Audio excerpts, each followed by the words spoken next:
Hey guys, welcome to the Fight Prediction channel. Today we're going to break down the main card of Rochek versus Smith.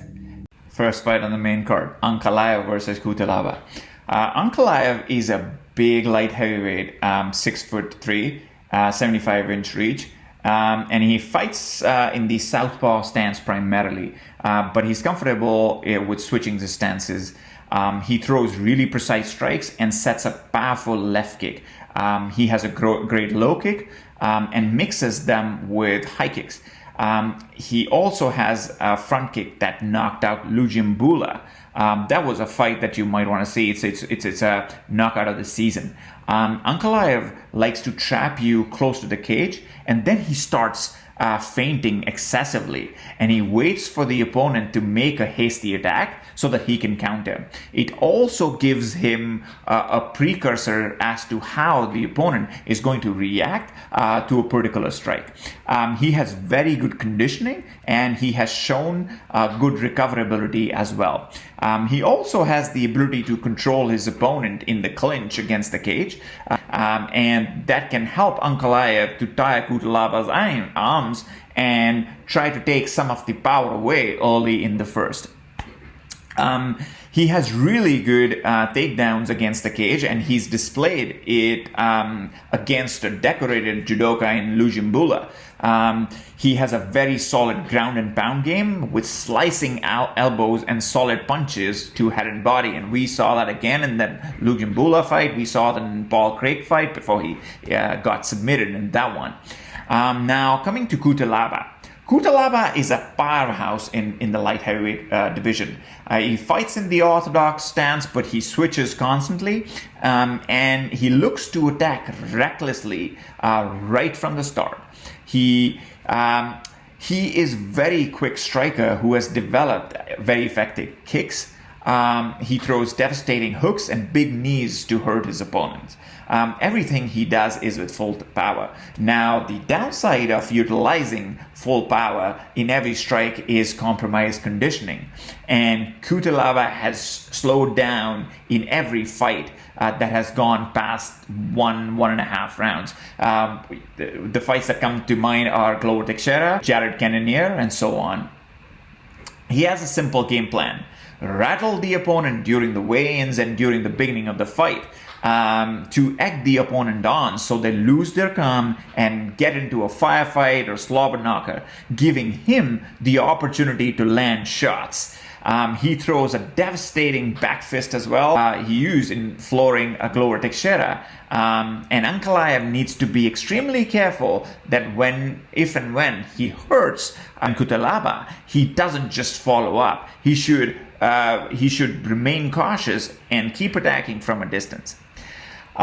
In summary, Cutelaba has a puncher's chance to win the fight. He definitely has the power to hurt and finish Ankalaev. However, the probability is low. Ankalaev's wrestling and grappling are way better than Ian Cutelaba, and I don't think he will be able to put Ankalaev on the mat. Ankalaev is very technical and is the taller opponent. So how does the stand-up pan out? Well, these two have actually fought once before, and it did not end long, and not because of either one of them. Referee stopped the fight when Cutelaba was playing possum or trying to act hurt, and the referee thought he was genuinely hurt, so he stopped the fight. Now, what happens in this fight? Now, this time Ankalaev is aware of the fact that Cutelaba can use these tricks and probably will not buy it. Thus, it would be really hard for Cutelaba to make Ankalaev fight his fight, which is just put your head down and throwing hooks. So, my prediction is Ankalaev is probably going to win by a finish, probably a TKO, because he will be able to tire Cutelaba out in 1.5 rounds. And Ankalaev has tremendous finishing ability, as we saw in the Lujimbula fight, as we saw in the Prachinio fight. So, my prediction, Ankalaev by a finish. Next fight on the card, Ricardo Lamas versus Bill Algier. Now, in this fight, UFC is pitting really seasoned veteran who's fought for the title against a newcomer who has fought in the Contender Series. Now, first talking about Lamas. Lamas is a 38-year-old veteran of the sport. That is a fairly old fighter if you consider the lighter weight divisions. Now, fighters like Frankie Edgar, who are still fighting at the top level, are an anomaly.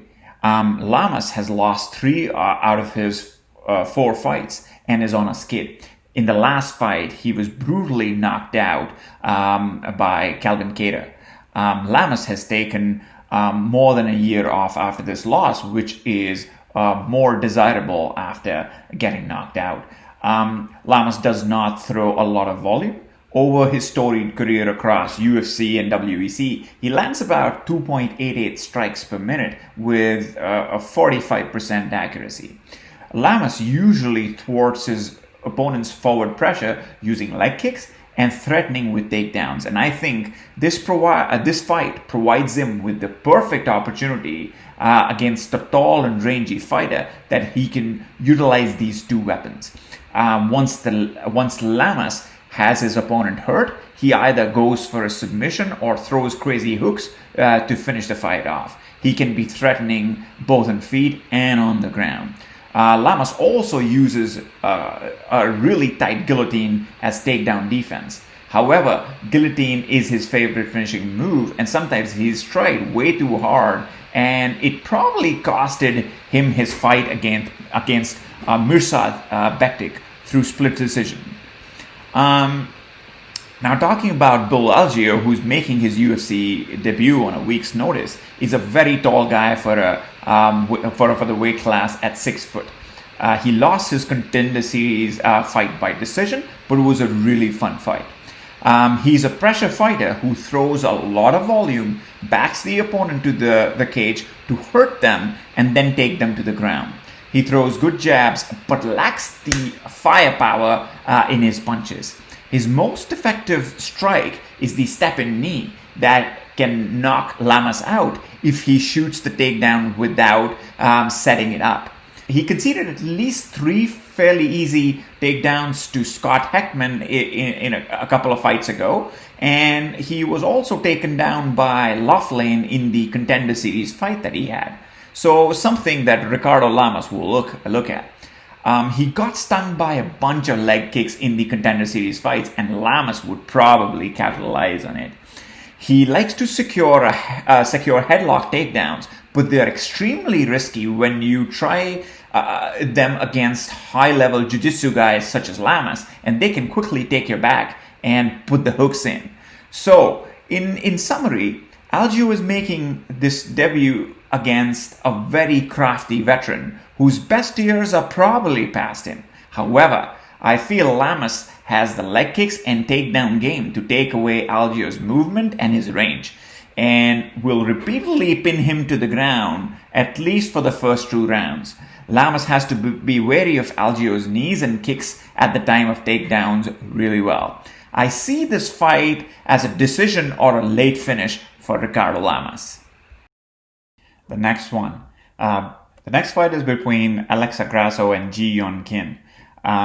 This fight is happening in the flyweight division, where Grasso is coming up from strawweight after missing weight twice, and Yon, who had her first fight in the bantamweight division, came down to flyweight division, and she's missed weight a couple of times too in the flyweight division. So Kim will definitely have a size advantage. So let's talk about Grasso first. Grasso is making a flyweight debut. She's coming off of a majority loss in a very close fight with Carla Esparza. As I mentioned, she missed weight in her last 2 bouts, including a cancer fight against Claudia Gadelha. So she might fill in nicely in this weight class. She has good boxing, but she looked pretty ordinary against Herrig in the first 2 rounds before Herrig gassed out and Grasso started dominating the stand-up. However, in her fights against Marcos and Esparza off late, she showed not just evolved striking, but good defensive wrestling and offensive jiu-jitsu game from the top.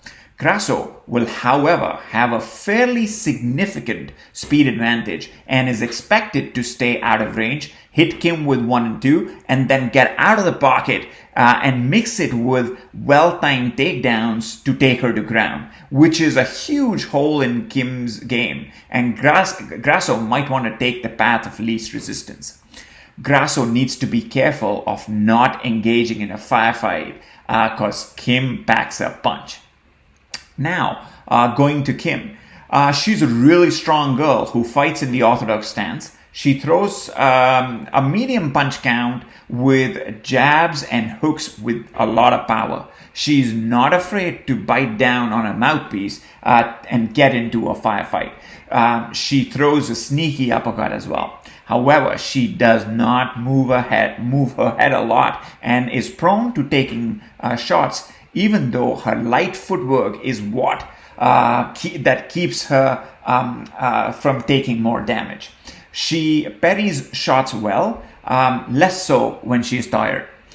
In her second fight, she showed a more strategic approach and she circled around the cage as Justin Keesh tried to pressure her.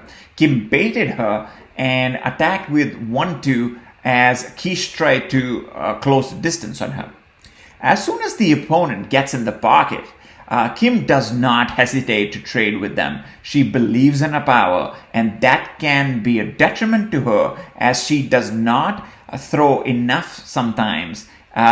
This happened to her in a second fight with Keesh. Luckily, she won the decision that time around.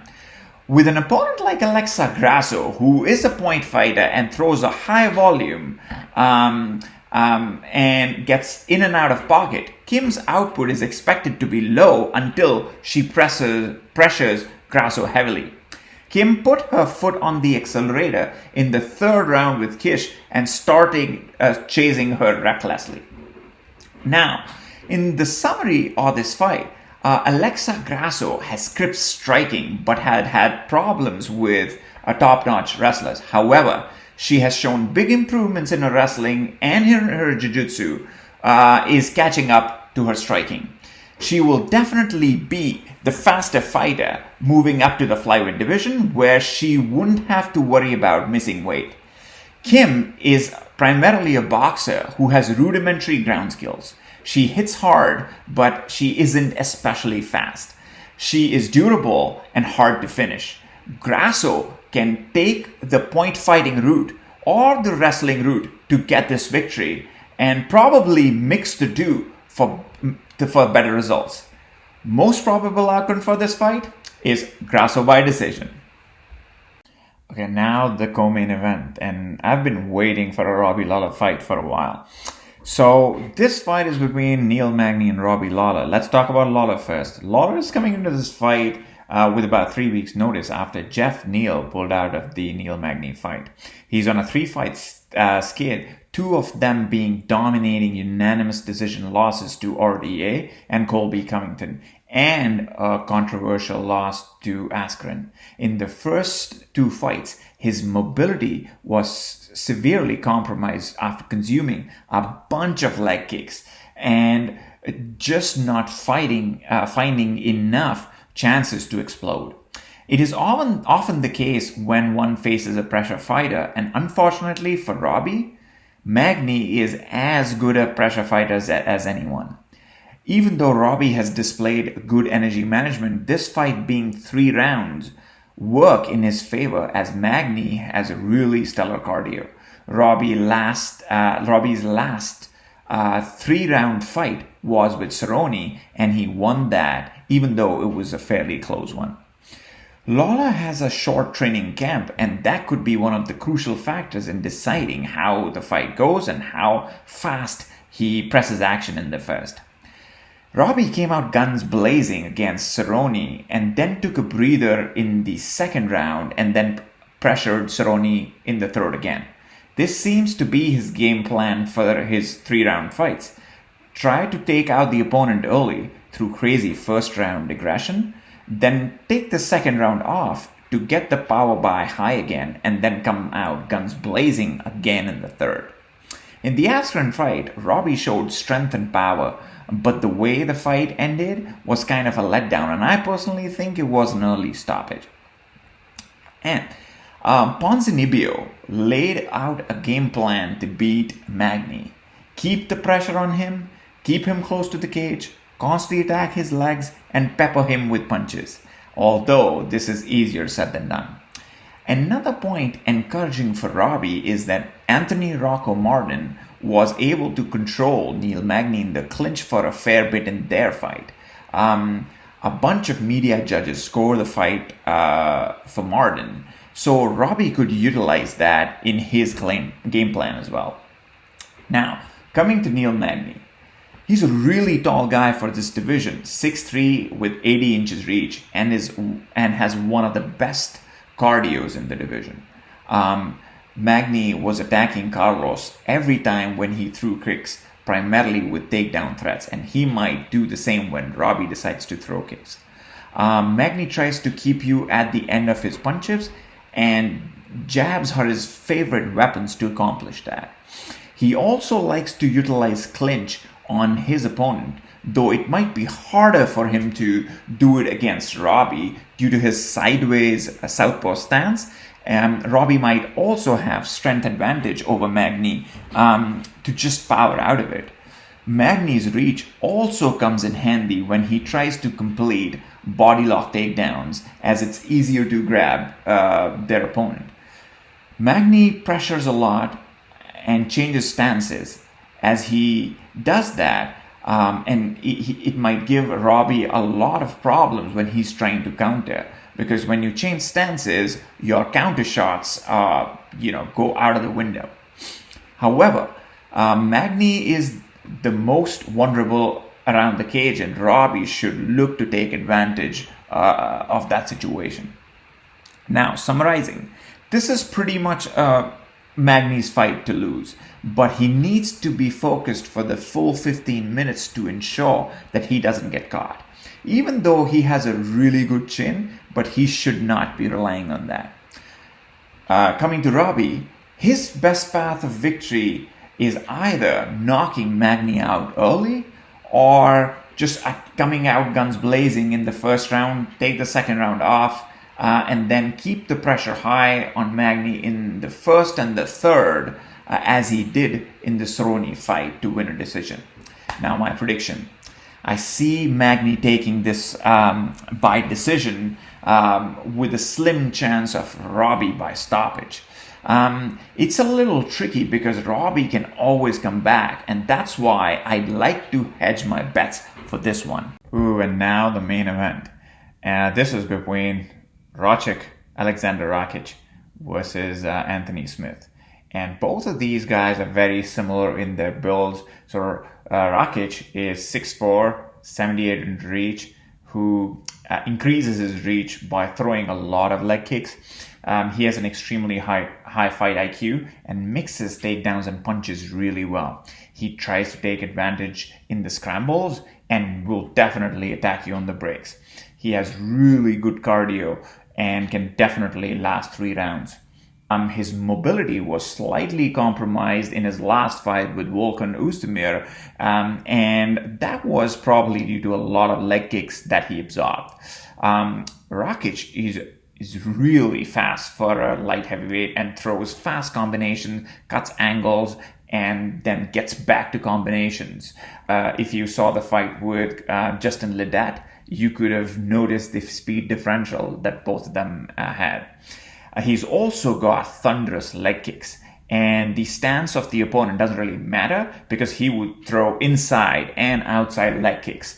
However, he can himself be open to leg kicks that we saw in the Volkan fight. He tries to reach for the leg kicks when he's trying to defend them with his hands. And that could be used as a setup for a high kick. So this is something that Smith would be looking at very closely. Rakic keeps his chin up in the air when he strikes, but his speed kind of gives him enough time to move away, but something that Smith could capitalize on. Rakic has a tight ground game where he keeps his arms protected and he wouldn't put them in the ground. He usually prefers to ground and pound, and we saw a really good example in that Lidat fight. Rakic throws naked kicks sometimes, especially in the beginning of the fights, and that got him into trouble against Devin Clark. And Devin Clark, who's not really the biggest puncher as we know, was able to clip him twice and floor him 2 times in that fight. So something that Smith will be looking at again. Rochek is a very creative guy, and when it comes to striking, he knows what he's doing. He can see things in slow motion. If you saw the fight with Devin Clark, he was backing up, and as he landed a spinning back fist on Devin Clark as he was evading a punch was truly a work of art.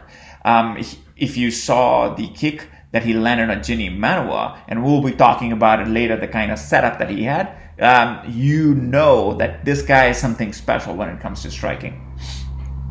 Rakic came out of the gate like a madman against Ozdemir, which shows that he always changes his game plan and adds more tricks to his already great leg kick and striking game. He's getting better at dodging punches too.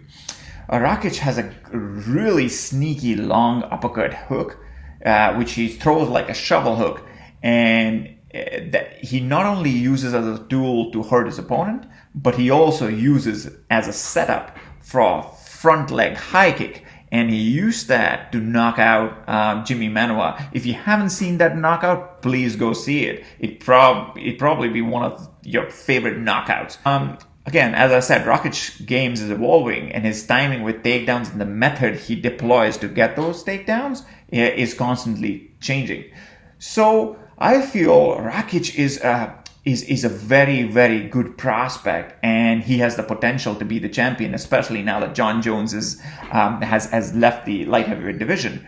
The one thing that concerned me a little bit was when he gave the interview, one of the pre-fight interviews for this fight.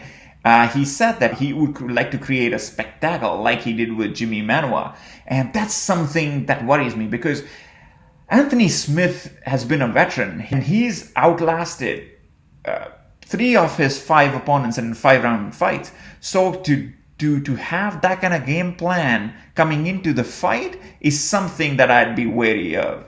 So anyway, coming back to Anthony Smith, he came with a game plan of taking down Volkan early. This is something that Anthony Smith might be looking to do with Rochek and, confuse him. Anthony Smith has great 1-2, and he mixes it with a slightly loopy overhand right. He has good outside leg kicks and a stabbing front kick. Anthony Smith rushes forward with like 6 to 7 punch combination to drive his opponent back, and he uses it really smartly. Smith tries to cut angles when he's pressed against the cage, but sometimes he's just too comfortable, with covering up. This could give Rakic an opportunity to set up body attacks or trip takedowns.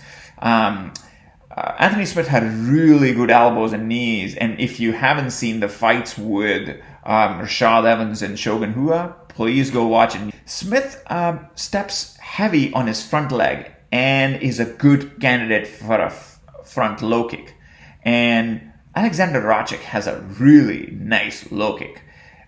So something that Smith would want to do is have to check those leg kicks, otherwise his mobility will be severely compromised. Smith sometimes enters these phases of relative lull where you see that he's not really doing anything. This happened in the second round with Volkan Ozdemir, pretty much the whole fight with John Jones, and the second and the third round with Alexander Gustafsson, where he was pretty much lackluster. Now, this could be a part of the game plan that I'll be discussing with you a little later. If you remember, there were 2 fights in particular where you could see Anthony Smith visibly exhausted. One in the Volkan fight, and the second in the Glover Teixeira fight. Now, I think that is not something to do with the abilities of Anthony Smith. That was an error on his part with game planning. I think that it could be studied from the chart above. Now, these are the opponents that Anthony Smith has faced in the last few fights, where the fights have gone past the second or the third round. So the last one being Teixeira and the oldest being Sanchez. And the Sanchez and Hector Lombard fights were 3-round fights, and the other 4 were 5-round fights. Only one of them with Jones went to full 25 minutes. But as you can see, that the total strikes landed is fairly low for those 5-round fights. And if you look at the strikes landed per minute, that's going to give you the right statistics. As you can see with Gustafsson, Jones, Lombard, and Sanchez fights, it's a fairly low output. And the two fights where Smith had higher output were Teixeira fight and Ozdemir fight, and in both those fights he looked extremely tired. Now, if we look at the round-wise strike landed and absorbed and the strike differential for each round, you can see that Smith is almost negative for all of the fights except for Teixeira fight. And I believe in that Teixeira fight, Smith thought that Glover Teixeira is slow and he's not going to be able to take the onslaught that Anthony Smith is going to put onto him. But we all know Glover has seen it all, and he came back to knock Smith out in the end. Moral of the story is that Smith would want to get back to his usual game plan of just being in the fight, being the more passive fighter, and absorbing punishment. And when the opponent gets tired and their will starts to break, that's when Anthony Smith starts taking over. So I think, based on these chart above, where you can see that the strikes landed per minute for the first round in Yonkin fight and the first 2 rounds with Glover fight were way higher than any of the fights, and he could not pick up the pace as he does in the other fights. So I think that the smart man Anthony Smith he is going to switch it up and then come back with the old game plan of taking strikes further and making the other person tired and then attacking them, rather than the other way around. And now we look at Alexander Rakic's last 4 fights. And as you can see, that the outputs, the strikes landed per minute for every fight, is much higher than compared to Anthony Smith. If Anthony Smith shells up early, it will give an opportunity to Rakic to launch an onslaught and finish him early. Although, considering the fact that both of these men have great chins, I think this fight will probably go past the second round. Now, how do I see this fight playing out? Well, this being only a 3-round main event makes the fight harder for Anthony Smith, even though I think his cardio might not be as good as Rakic's. Rochek will be throwing a bunch of leg kicks and setting up quick attacks from the start. And based on the stats that we just looked at, Anthony Smith would want to weather the storm early and attack Rakic in the later half of the fight. However, I believe that Rakic naturally fights at a higher punch count and is still going to be effective as Smith pushes the pace on him later on. Even though I don't rule a quick stoppage for Rakic in the first, I see this fight going to a decision, with Rochek being able to withstand a Smith comeback to win a decision in the third. Thank you for watching this video, and if you liked it, please press the like button, subscribe to the channel, press the bell icon, do all that stuff, and I'll really appreciate it. Thank you.